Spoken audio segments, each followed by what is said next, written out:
দশরথের সঙ্গে ঠাকুরের ভাবালা। আমরা আলোচনা করতে না। ঠাকুর বসেন গিয়া চটকা তলায়, দশরথ গিয়া তথা প্রণমিত পায়। ঠাকুর জিজ্ঞাসা করে পড়েছ কৌপিন, কৌপিনের মহিমা না জানিয়া এতদিন।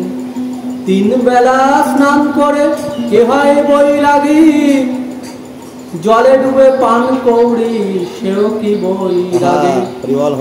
বিবেক বৈরাগ্যতা কি বাধ্য শৌচে হয়, বনে বনে থাকিলে কি কৃষ্ণ পাওয়া যায়।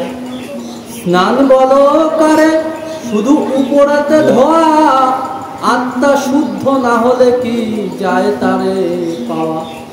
দশরথ বলে এতদিন কি করেছি, ইতি তত্ত্ব না জানিয়া ডুবিয়া মরেছি। অঙ্গ ধৌত বস্ত্র ধৌত ছাপা জপমালা, বহিরঙ্গ বাহ্য ক্রিয়া সব ধুলো খেলা। মানে দশরথ একবার গিয়েছে, তার যখন ব্যাধি হয়েছিল, এর আগেরটা আমি পড়িনি। হ্যাঁ, ঠাকুরের কাছে, মানে দশরথ ছিল অবিশ্বাসী, হরিচাঁদ ঠাকুরের প্রতি চরম অবিশ্বাসী ছিল। কিন্তু একটা সময় ওনার এমন একটা ব্যাধি হয়েছিল যে ব্যাধির কারণে উনি কিন্তু প্রায় কালাজ্বর হয়েছিল, তিনি মরণাপন্ন। তো তারপর সবাই অনুরোধ করে যে দশরথ তুই একজন বৈরাগী হতে পারিস, কিন্তু ওখানেও ঠাকুরের অবতার হয়েছে, তুই চল। দশরথ বলে না, আমি ওরকম ঠাকুরের কাছে যাব না, যার কোনো সুচিতা নেই, যার কোনো যে সবাইকে নিয়ে লীলা খেলা করে। তো তারপরে যখন প্রায় মরণাপন্ন, তখন বাধ্য হয়ে এক প্রকার সকলের ধরাধরিতে দশরথ হরিচাঁদ ঠাকুরের কাছে যায়। তখন হরিচাঁদ ঠাকুর দশরথকে কয়েকটি প্রশ্ন করেছিল। সেটা হচ্ছে কি যে দশরথ তুই তো কৌপিন পড়েছিস, সেই কৌপিনের মহিমা এতদিনে তুই জানতে পারলি।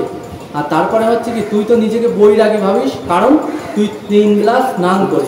হ্যাঁ, 3 বেলা স্নান করিস। তা পান কৌড়িও তো 3-4 বেলা স্নান করে, তাহলে কি তারাও বৈরাগী হয়? তারাও কি হরি কৃষ্ণকে পায়?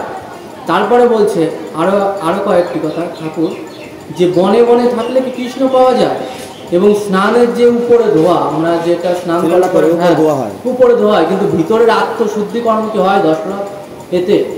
তারপরে দশরথ বলে হাই ঠাকুর, আমি এতদিন তাহলে কি করেছি? এই যে অঙ্গ ধৌত করেছি, অর্থাৎ গা ধুয়েছি, নতুন নতুন বস্ত্র পরেছি, জপমালা জপেছি, সবই তো বাইরের কাজ আমি করেছি, আমার অন্তরের যে শুদ্ধিকরণ সেটা তো হয়নি। তো তারপরে ব্যাধিযুক্ত দোষে রসনাতে রুচি নাই, জল ঢালা ডালি হয়েছিল সুচি ভাই। যত করিয়াছি প্রভু সব সুচি ভাই, তব কৃপদোগ বিনে চিত্ত ধৌত নাই। শ্যাম জলধর বলে চাতক যে হায়, জলে ডুবে সে কি কভু শুদ্ধ হতে চায়। স্নান করিয়াছি অন্ন খেতে পারি নাই, বিনা স্নানে ব্যাধি গেল চতুর্গুণ খাই। প্রভু বলে তবে বা আর কি বা চাই, আজ হতে আর তোর স্নান পূজা নাই। মানে একটা সময় গিয়ে যখন এসব বুঝলো দশরথ, তখন কিন্তু তার যে কালাজ্বর হয়েছিল সেটা সেরে গেল, এবং সেরে যাওয়ার পরেই কিন্তু দশরথ সেই সময় পান্তা ভাত খেয়েছিল। আমি আর একটা গ্রন্থ পড়েছি, তো পান্তা ভাত খেয়েছিল, হ্যাঁ কাঁচা লঙ্কা। তখন বলছে হরিচাঁদ ঠাকুর যে তাহলে বাপ তোর ভিতরে আর এই সচিবাই গ্রস্ততা রাখিস না, পূজা অর্চনা কোনো কিছুর দরকার নেই, শুধু মুখে হরি হরি বল। প্রয়োজন নাই তোর ডুবাইতে জলে, ডঙ্কা মেরে বেড়া গিয়ে হরি হরি বলে। হরি নাম ধ্বনি দিয়া মত্ত কর দেশ, শোনো বাছা দেই তোরে এক উপদেশ। মালাবতী নামে লক্ষ্মীকান্তের ভগিনী, তারে বিয়া করে গিয়া সে তোর গৃহিণী। লক্ষ্মীকান্ত নিকটে গিয়া বলিলে বিয়া হবে, আমিও বলিয়া দিব ভগ্নী দিবে সে। হেন মতে হইতেছে কথোপকথন, হইল অধিক লোক প্রভুর সদন। যার যে মনের কথা কহিয়া বলিল, স্বীয় স্বীয় স্থানে সবে গেলেন চলিয়া। মধ্যাহ্নে সময় হলো কথোপকথনে প্রভু বলে দশরথ যাবি কোনখানে? খেতে সাধু আছে তোর ল্যাবরা ব্যঞ্জন, চল বাছা খাই গিয়ে হয়েছে রন্ধন।